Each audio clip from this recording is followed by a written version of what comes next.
ലോകകപ്പ് ഫൈനലിന്റെ ആവേശത്തിലേക്ക് സ്പെയിൻ ദേശീയ football team ചുവടുവെക്കുമ്പോൾ തന്റെ വിജയങ്ങൾക്ക് പിന്നിലെ പ്രാർത്ഥനയെയും വിശ്വാസത്തെയും കുറിച്ച് മനസ്സ് തുറക്കുകയാണ് പരിശീലകൻ ലൂയിസ് ഡീല ഫ്യൂണ്ടെ.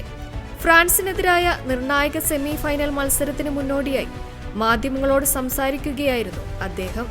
വിഷമകരമായ ഘട്ടങ്ങളിലും ദൈവത്തോടുള്ള തന്റെ ആഴമേറിയ ബന്ധത്തെക്കുറിച്ച് അദ്ദേഹം വ്യക്തമാക്കി. പ്രാർത്ഥന എന്നത് മത്സരങ്ങൾ ജയിക്കാനുള്ള ഒരു ഭാഗ്യചിഹ്നമോ അന്ധവിശ്വാസമോ അല്ല, മറിച്ച് ജീവിതത്തിലെ ഓരോ നിമിഷത്തിനും ദൈവത്തോട് നന്ദി പറയാനുള്ള വഴിയാണെന്ന് ഡീല ഫ്യൂണ്ടെ അടിവരയിട്ട് പറയുന്നു. ഞാൻ എല്ലാ ദിവസവും പ്രാർത്ഥിക്കാറുണ്ട്, എന്നാൽ അത് ലോകകപ്പ് കളിക്കുന്നതുകൊണ്ടോ വിജയം നേടാൻ വേണ്ടിയോ അല്ല. ഓരോ ദിവസവും ഏറ്റവും സന്തോഷവാനായിരിക്കുമ്പോഴും ഞാൻ ദൈവത്തിന് നന്ദി പറയാറുണ്ട്. ജീവിതം ആസ്വദിക്കാൻ മറ്റൊരു ദിവസം കൂടി ലഭിച്ചല്ലോ എന്നതാണ് ഞാൻ സ്വയം ചിന്തിക്കുന്നത്. എന്നെ സഹായിക്കണമെന്ന് ആവശ്യപ്പെടുന്നതിനേക്കാൾ പ്രാർത്ഥന എൻ്റെ ഒരു ശീലമാണ്. ഒരു കത്തോലിക്ക വിശ്വാസി എന്ന നിലയിൽ തന്റെ ബോധ്യങ്ങൾ പരസ്യമായി പ്രകടിപ്പിക്കാൻ താൻ ഒരിക്കലും മടിക്കാറില്ല.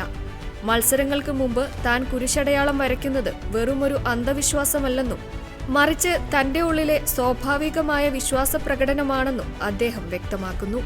കുട്ടിക്കാലത്ത് മാതാപിതാക്കളിലൂടെ ലഭിച്ച മതപരമായ അറിവുകൾ മുതിർന്ന വ്യക്തിയായപ്പോൾ സ്വയം ബോധ്യത്തോടെയാണ് താൻ ഈ വിശ്വാസം സ്വീകരിച്ചതെന്നും കോച്ച് കൂട്ടിച്ചേർത്തു. മത്സരത്തിൽ ദൈവത്തോട് തന്റെ ടീം വിജയിക്കാൻ പ്രാർത്ഥിക്കുന്നതിനെക്കുറിച്ച് വളരെ ലളിതവും എന്നാൽ ചിന്തനീയവുമായ കാഴ്ചപ്പാടാണ് ഫ്യൂണ്ടെയ്ക്കുള്ളത്. നമ്മുടെ എതിരാളികളെ സഹായിക്കാതെ എന്നെ മാത്രം വിജയിപ്പിക്കാൻ ദൈവത്തോട് ആവശ്യപ്പെടുന്നത് അന്യായമാണ്. കളി ജയിക്കുന്നതിനേക്കാൾ ആരോഗ്യവും പോരാടാനുള്ള കരുത്തുമാണ് അദ്ദേഹം ദൈവത്തോട് ചോദിക്കുന്നത്. എനിക്ക് ആരോഗ്യം തരിക, ബാക്കി കാര്യങ്ങൾക്കായി പോരാടാൻ ഞാൻ തയ്യാറാണ്. ഞാനൊരു യോദ്ധാവാണ്. ആരോഗ്യമുണ്ടെങ്കിൽ എനിക്ക് ഏത് പ്രതിസന്ധിയോടും പൊരുതാനാകും.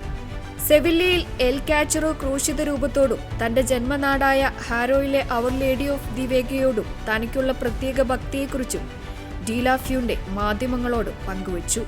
കളിക്കളത്തിലെ തന്ത്രങ്ങൾക്കപ്പുറം സ്വന്തം ആത്മീയ ജ്ഞാനം കൂടിയാണ് ഈ സ്പാനിഷ് പരിശീലകനെ നയിക്കുന്നത്.